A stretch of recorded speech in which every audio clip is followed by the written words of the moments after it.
Book it. The Buffalo Bills are going to go into Kansas City, and they are going to slay the dragon, and they are going to beat the Kansas City Chiefs, and the Buffalo Bills will be in the Super Bowl. Book it. Oh, I'm so hyped up.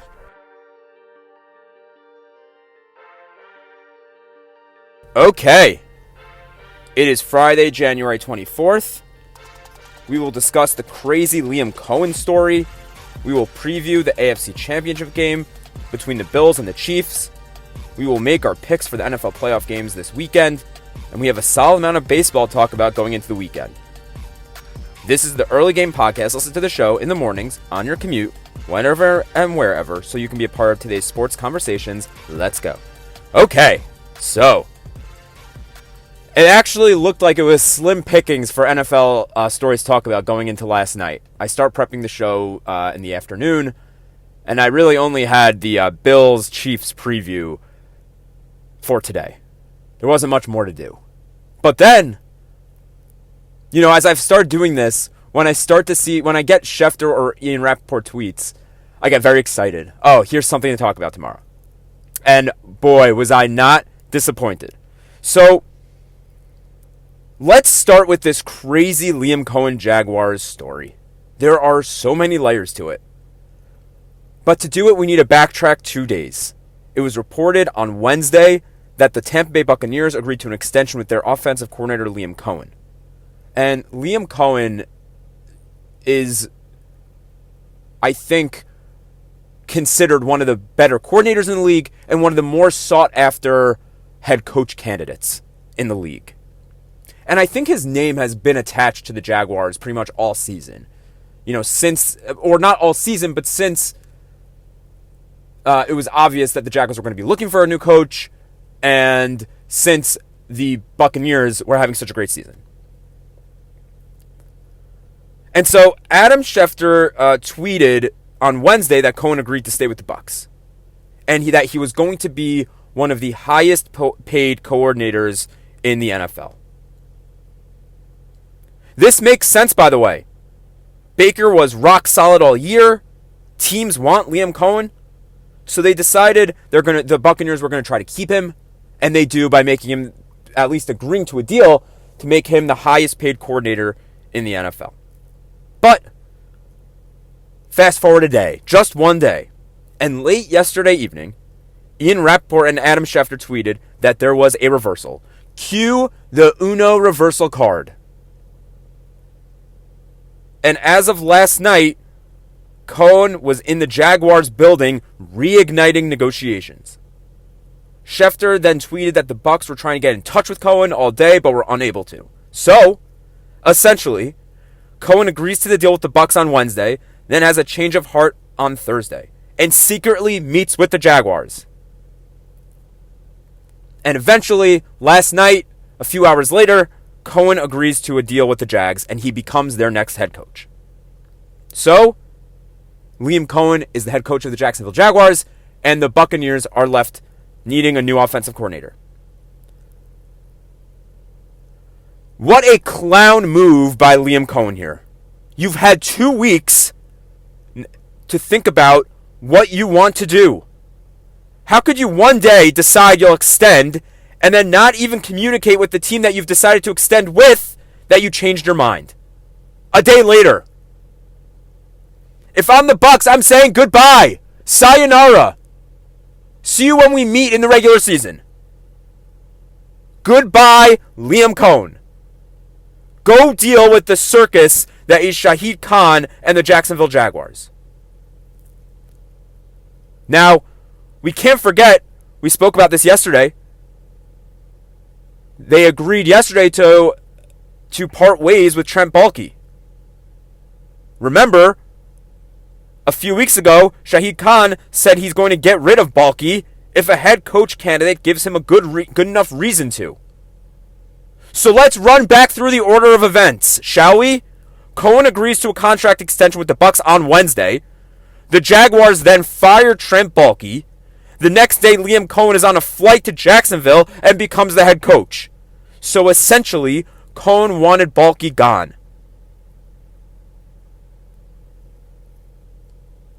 Shahid Khan wanted his guy. His guy wanted Baalke gone, and he followed through with what he said he was going to do. Reportedly, part of the deal is Coen is going to choose the next general manager. And if you listen to this show, you know how I feel about situations like this. You know how I feel when the power structure is off. When you have inexperienced people making decisions that they're not qualified to make in front offices. This is what leads to circus shows, to clown shows. I think that, look, they're fogged by the fact that they want Liam Coen as their next head coach. And I think that anybody who thinks this is a good idea is just, it's too foggy for them. The clear picture says this is not going to work out. I just don't think it will. I think, honestly, the Jaguars would have been better off giving Liam Coen the Bill Belichick setup where he is the GM and the head coach. Bring in an assistant GM if you want, so bad. But I think they would have been better off that way. The power structure of a head coach choosing a GM is so wacky. I just do not see it working out. Hiring a head coach and then having the head coach hire his boss when everybody deep down will know who the real boss is, and that is Liam Coen. And Liam Coen deep down knows that if things don't work out, Shahid Khan will cut ties very fast. I saw a stat. I believe that if the Jaguars won their next 83 games, Shahid Khan would still not be 500 since he took over the team in 2012. Let that sink in for a second. If you want to say that record reflects how you are as a owner, your record since you took over as owner, that is a bad look, Shahid Khan. It's not like you're cheap, you just make bad decisions. I just want to say one thing. As skeptical as I am glad that Trevor Lawrence is going to get a head coach who can lead him in the right direction. I love that for him. I think he deserves that. Trevor Lawrence deserves the best. They just signed him to an extension. He was hurt this season. He didn't play great. But this is the kind of thing where I think Trevor Lawrence will benefit from. I just don't know how the whole thing works out. How the whole team will be under the reign of Liam Coen. Okay. Let's move on. Let's move to our preview of Bills Chiefs. We have the 1 and 2 seeds in the AFC facing off for the conference championship. And this will be the 4th time that we get Josh Allen and Patrick Mahomes on the big stage in the playoffs. Mahomes is 3-0, I'm sure, against Josh Allen in the playoffs. I'm sure everybody knows. The first matchup was in 2020. The Chiefs dominated that game and won 38-24. If you remember, that's the famous Stephon Diggs picture of him looking at the confetti. Of the Chiefs colored confetti. The second matchup was in 2021 when Mahomes famously marched down the field with 13 seconds left and down 3, and they were able to kick a field goal and then eventually win in overtime. And the third matchup was last season. That game was back and forth, but the Chiefs ended up winning that one 27-24. In that game, the Bills had a chance to tie with under 2 minutes left in the game, but Tyler Bass missed a 49-yard field goal. And now, here we are. The Chiefs look to continue their quest to win their 3rd straight Super Bowl. The Bills look to get the monkey off their back and finally beat the Chiefs in the playoffs. Now, these two teams have played each other this year already. The funny part actually is, Josh Allen's great against the Chiefs in the regular season. He's 4-1. The Bills are 4-1 in the Allen Mahomes era against the Chiefs, against Mahomes. And the Bills beat the Chiefs earlier. That score was 30-21. And that was the only loss of the season by the Chiefs. And look, in that game, Josh Allen played a better game. But obviously, look, we all know, throw that out the window. This is Patrick Mahomes. This is the playoffs. This is where he shines. when he's on the big stage, he knows what he needs to do. He knows exactly the type of game he needs to play to win. And it's been the opposite for Josh Allen. He has never quite been able to figure out how to complete the job. I look at this game, I look at this matchup, and I think in my heart of hearts that the Bills are the better team. Their offense is better, plain and simple. Josh Allen has been able to utilize his weapons better than Patrick Mahomes has this season.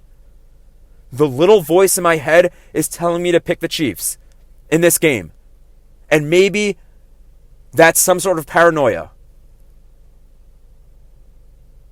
That being said, I cannot believe I'm saying this. I just don't see the Chiefs winning this game. You know, last week I think part of me chose the Ravens, so at least if the Bills lost, I had something to hang my hat on. But I think this week I need to go with my gut. I know they're on the road. I'm seeing the Chiefs are at -2. But we are going Bills money line this week. I'm seeing that at +110. Book it. The Buffalo Bills are going to go into Kansas City, and they are going to slay the dragon, and they are going to beat the Kansas City Chiefs, and the Buffalo Bills will be in the Super Bowl. Book it. Oh, I'm so hyped up. I'm going to be so disappointed. It's insane. You know what this reminds me of? This reminds me of the episode of The Office where Michael Scott has 2 boxes. One for celebration and one for dismay. That is going to be me. On Monday morning, you are either going to hear me in the greatest of spirits, getting ready to watch the Bills in the first Super Bowl I'll see them in, or cue the sad music. Okay. Now, so that's my pick for the Bills-Chiefs game. We also need to choose the other game, Commanders-Eagles. I see the line here at Eagles -6. I do think this is going to be a close game. I think that Saquon dominates, but I think so does Jaden Daniels. So I have a few things I would do with this game. Saquon anytime, touchdown, that's obvious. Jaden Daniels, 2+ passing touchdowns, that's in the cards. And the third play I have for this game is Commanders +6. Again, I think that this is closer than a touchdown game. I think that this game is going to be decided by 3 points. It feels like a field goal kind of game. The Eagles have all the pressure in the world. The Commanders have 0 pressure. 0. They're going to come in. They're going to be relaxed. Jaden Daniels has always been more of a laid-back quarterback, especially in his first year in the NFL. I think he comes in, he's relaxed. I think the Eagles play a little more antsy. I think Jalen Hurts plays a little more antsy. And I think that this is going to be Commanders +6. I'm not sure who wins the game, but I think it's going to be I think Commanders +6 is my pick. And again, those 2 other plays, Saquon anytime, Jaden Daniels, 2 touchdowns. Okay, let's move on. We have a little hockey news today. It was reported yesterday that Gary Bettman, the commissioner of the NHL, is going to retire in a few years. It was actually leaked by Minnesota Wild owner Craig Leipold on a podcast appearance. First of all, I love that. That is the most NHL thing I've ever heard. An owner going on a podcast and revealing that the commissioner is retiring. It is, side point, the amount of times that that young media is in the news with the NHL, I love it. It's amazing for the game. It's amazing for the sport. How much the top executives embrace new school media is amazing. Remember, we had that Paul Bissonnette story yesterday about the Canucks, and the Canucks owner asked him about whether he should trade JT Miller. That was 2 days ago, actually. And so I love this. I love these little things. And actually, I was looking the other day. They were reporting on the. It was a story associated with the golf league, TGL, and they were reporting on the average age of viewers, and they were saying how the TGL had the lowest average age between them, the NHL, the NBA, the NFL, and the MLB, right? And Major League Baseball. And it was saying how TGL had the lowest, but the NHL had the second lowest. And this is the kind of the reason why they're able to bring viewers in through podcasting and through these younger social media influencers. Okay, but I digress. That's not what the point of this was. Look, as someone who's followed hockey for the past 15 years, I am not one of those people who hate on Gary Bettman. He's been the commissioner for 32 years. And I think that over those 32 years and over those 15 years, I've been a fan, he has handled expansion better than anybody has in any other sport. The Golden Knights, the Kraken, and the Utah Hockey Club situation were all slam dunk home runs for the NHL. The Golden Knights have been excellent since they came into the league. They've been to 2 Stanley Cups and they've won one. They lost the Stanley Cup in their inaugural season. Who would have ever thought hockey would be popular in the desert of Las Vegas? The Kraken have made the playoffs and been solid, and Utah was just a masterclass on turning a bad situation in Arizona to a great one in Utah. They've had great fan reaction, and they went from a terrible owner to having a great owner. So yeah, I do not mind Gary Bettman as much as the next guy, and I think, honestly, he will be missed. And Leipold was essentially saying that he's going to be missed among everybody in the NHL. Okay. As I said, we have a nice amount of baseball to talk about today. And the first thing we have to talk about is Jurickson Profar. And so last night, Jurickson Profar agreed to a deal with the Atlanta Braves. That deal was 3 years, $42 million. And it's just a nice move for the Braves. So Profar is the latest top free agent to sign. He's among that group. The Braves have had a very quiet offseason. They traded Jorge Soler very early on, and they lost Max Fried to the Yankees. And look, Profar makes their lineup better. He makes any team's lineup better. In a very good NL East, they're a top 2 team. The Mets are very good, though. I think it's Phillies, Braves, Mets. They are a great team, but it is going to be a slog of a season in that NL East. And remember, the Braves were very banged up last season. They couldn't catch an injury break. So Profar extends their lineup.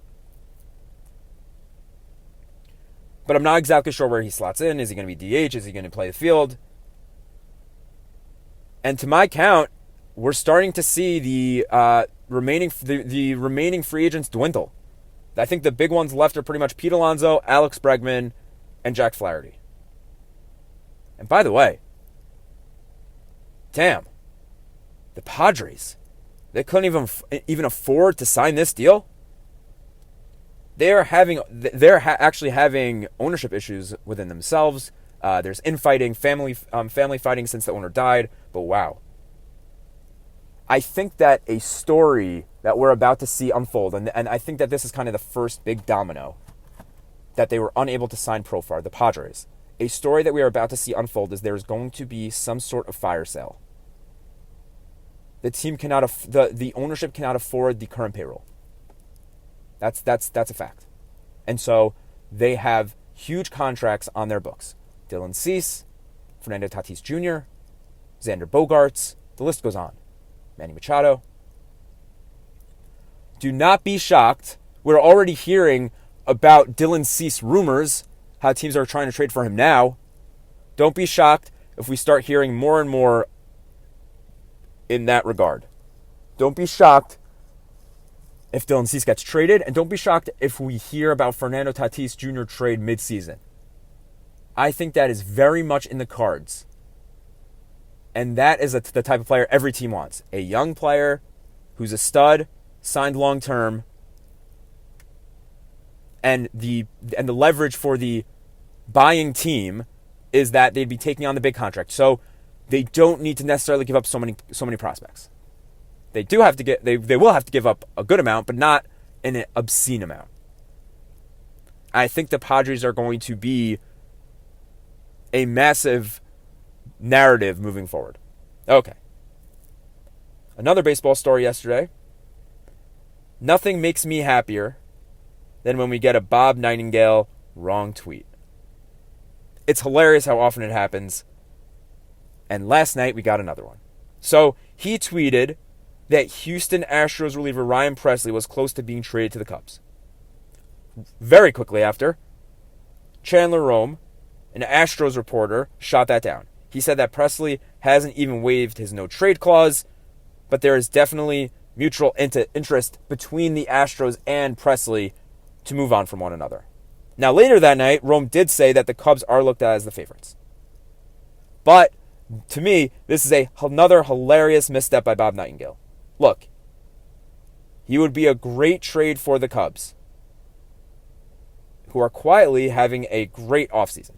Not great, but they've made some nice moves. They have obviously traded for Kyle Tucker. Funny, obviously there's some sort of connection here between the Astros and the Cubs. And by the way, the rumor is for the Astros that they're trying to free up more space so that they can bring back Alex Bregman after all that.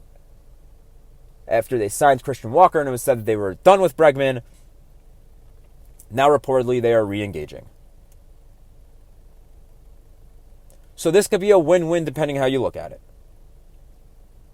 Here's the thing that I don't understand. Everyone's complaining about the Dodgers. Me too, by the way. I don't like what the Dodgers are doing. This is the exact reason why this is happening.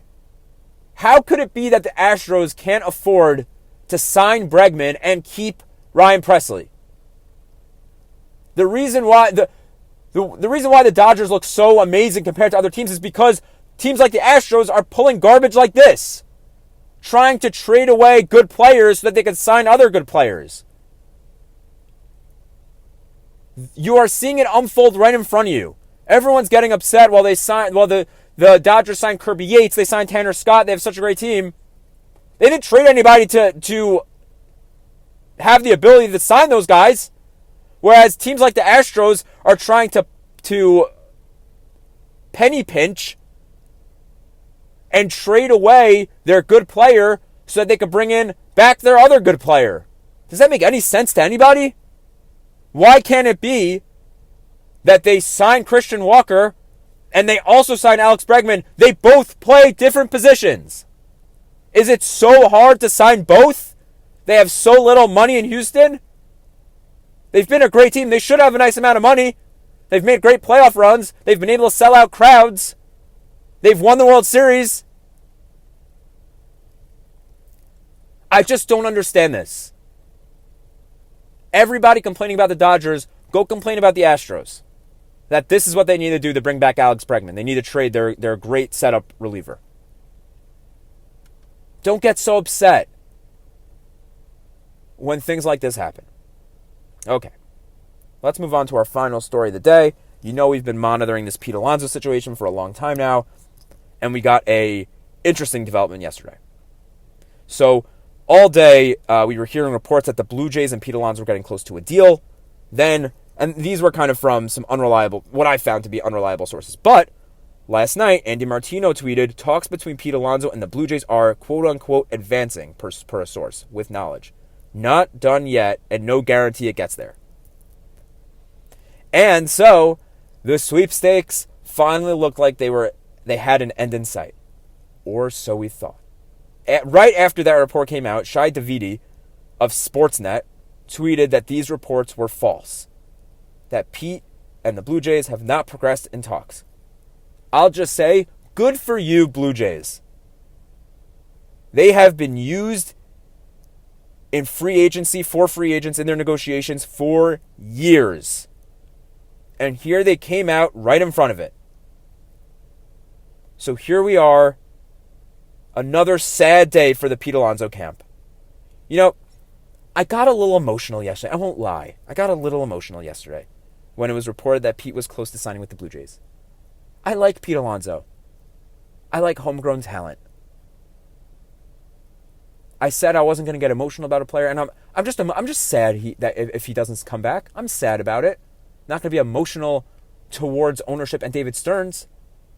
I trust that they're making the right decisions, but I'm a little sad. Yeah, I know you can hear it in my voice. I'm a little sad if he goes.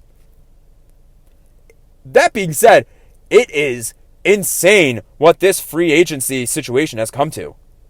And by the way, Andy Martino of SNY, he reported also in that same report that the Mets offer to Pete was 3 years, $70 million, but with deferred money, so worth more than the $70 million that everybody was talking about. Probably, if I had to guess, closer to the $90 million that people were saying he'd accept. But, so boy, Pete Alonso has fumbled this bag now twice. First, 2 years ago when he turned down the 7-year, $158 million extension, and now when he's turning down the 3 years, $90 million, he was probably being offered by the Mets. And the Blue Jays aren't having it. They're not going to be his pawn. They're not going to be Scott Boras' pawn. You know what? It's nice. I saw some Mets fans seeing the light last night. Not that they necessarily don't want Pete back, but just saying, why do the Mets need to go so much further than what other teams are willing to do? Thank you for finally realizing that. I've been saying that for months. Months I've been saying that. There is no reason for David Stearns or Steve Coen to come down from their offer. And by the way, this is something I was thinking about last night, and Martino spoke about it a little bit too. Maybe the Mets said, offer rescinded. We're not interested anymore. Go find a deal somewhere else. Now that would be very sad, and you'd see me get a little emotional again. I hope the offer is still on the table. I don't buy it that Jesse Winker and AJ Minter are their plan B. Anybody who buys that, you're very gullible. Anybody who buys that, I think, is ridiculously stupid. Sorry. But if the offer is still on the table, which I think it is, Pete Alonso would be dumb not to just take it. Take it, enjoy your next 3 weeks of the offseason without stressing out, and report to Port St. Lucie and be a part of a great lineup. That would be my message to Pete Alonso. Okay, that's a show. Boy, I got very heated in that one. Have a great weekend. Monday should be a fiery show regardless of what happens. Make sure you're following on Spotify. Like, comment, subscribe on YouTube. This is the Early Game Podcast. Have a wonderful day and a wonderful weekend.